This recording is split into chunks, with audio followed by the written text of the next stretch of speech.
We can now speak to the former Children's Commissioner for England, Anne Longfield. Good to have you on the programme this morning. Thank you for being here. Now, of course, you've spent years working with vulnerable children and families. Are there other young people like Awaab living in dangerous conditions, and what needs to change? I think that's undoubtedly the case from everything we know, everything we hear from those that are working on the front line, everything we see on our screens. And I think we should be shocked by this, but we should be really angry too. These are absolutely pointless harms and needless harms. They can be prevented, and that needs to be the focus now. We heard earlier about the awful conditions.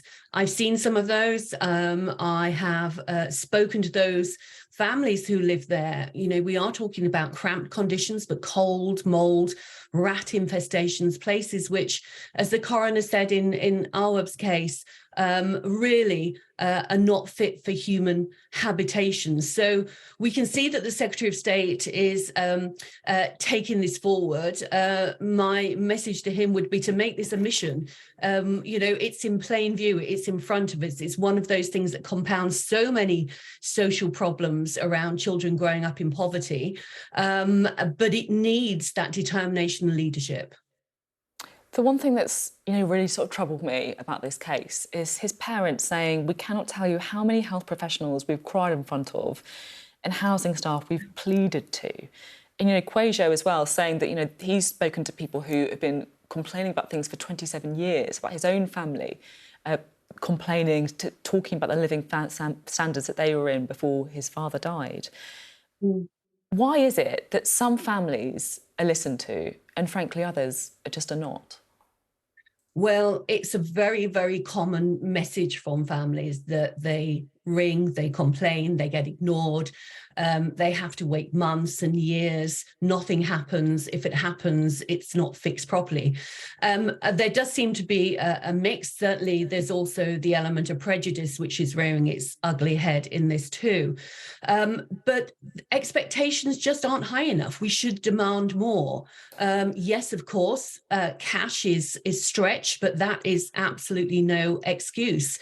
There has to be much more of a focus on what tenants are saying, and that customer care, which seems almost non-existent. There's almost this kind of feeling that, they should take it or leave it. And I've spoken to families where they've had to sofa surf with children, be in temporary housing, move across parts of their area. And of course, that has an impact on not only their physical health, but their mental health, their schoolwork, family relationships and stresses.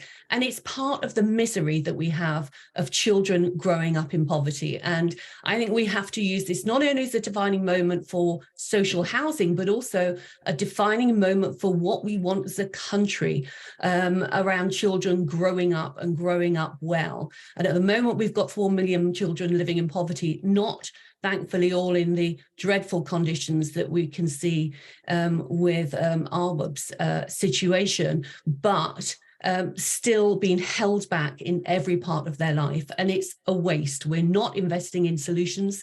We're paying huge amounts to deal with crisis, many, many billions.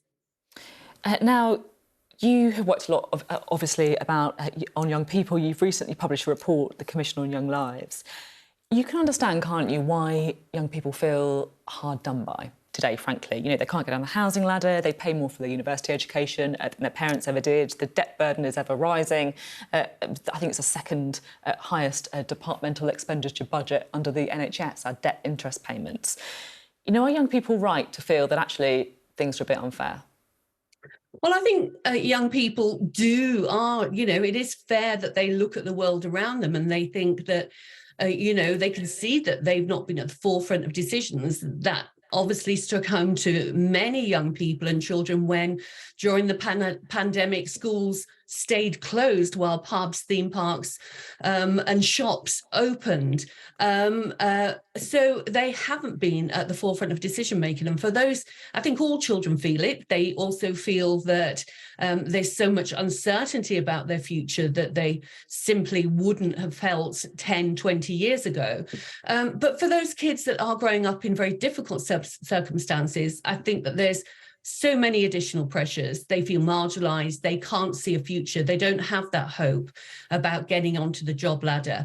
Many, a fifth of all children leave school without basic qualifications. And for those children who can't see their future and their progress within, what we would see as mainstream, they may start to look elsewhere. And we've had a report this week from the Centre for Social Justice that said there are around 2 million children who aren't attending school now regularly, many where parents are taking them out of school and educating them at home because they've kind of given up on not getting that support. So again, really the need to target much more help at families and children to prevent problems and get to the heart of those social problems rather than watching them emerge and then having to pay the very high price.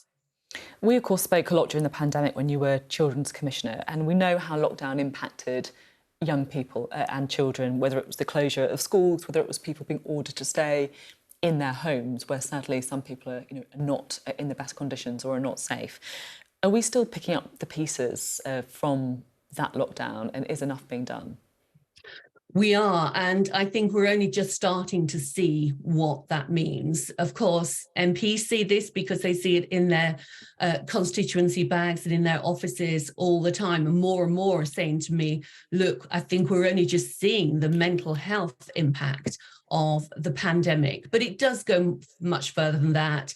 Those children who were living in the most disadvantaged families, the most disadvantaged areas, lost more time in school and are now further back. We haven't had the kind of almost childhood recovery that I think was once envisaged by the recovery commissioner that we saw temporarily imposed. It's been a very narrow view of recovery. And of course, with the cost of living crisis and families being under more and more pressure, those social problems are only getting deeper and deeper. And frankly, with the thought, yes, of course, there's been some respite this week with benefits and with schools, but with the thought of further cuts to public services coming down the tracks in a couple of years' time, that's a terrifying thought.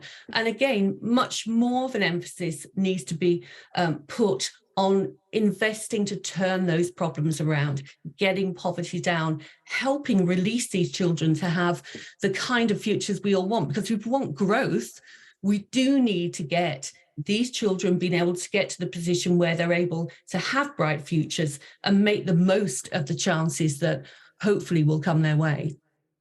Thank you so much for being on the programme. Really interesting to talk, as always. Anne Longfield there. Thank you.